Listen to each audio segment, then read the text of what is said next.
Have you seen the new horror movie in theaters? The one from that controversial director? Oh, that film. Itu sangat good, Like, I was amazed when they coba kagetin the audience. And honestly, I was scared banget. Like, in that one scene with the jump scare, I was kayak so fearful. Like, you ngerti nggak my meaning? Huh?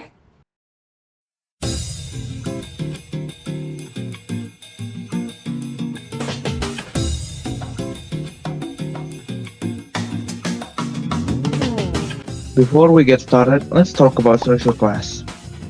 Social class refers to the social group divisions in our time that are divided by status, income, education, and others. It guides how people define morals and what it means to be a good person, parent, or a child. Different social classes are significant through their psychology and behavior. One of the things that social class affects is languages. People with higher social class are more open to higher level of education. Therefore, people with higher social class are more influenced by studies which shape their language variation. A person's place in social hierarchy affects the identities they know and leads into their own expression, especially language or, in this case, choice of words. Social class also affects the attitude and awareness of people towards language.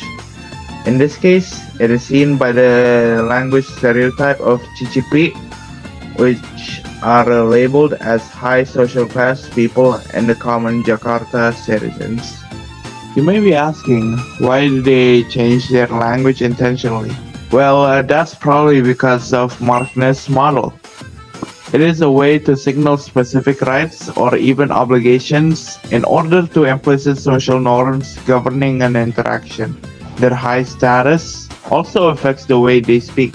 For example, the pig keeps is familiar with English and thus mix it a lot with their own language, aka bahasa.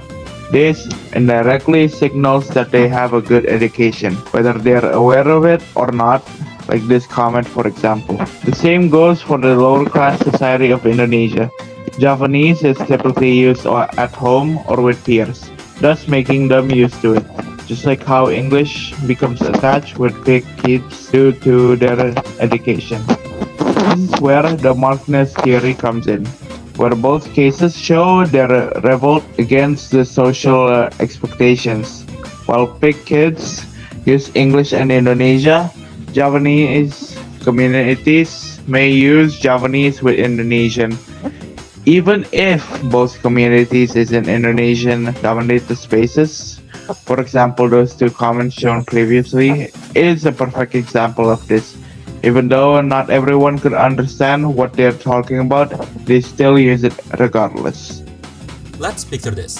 You are scrolling through comments on social media, either Instagram, YouTube, or even TikTok.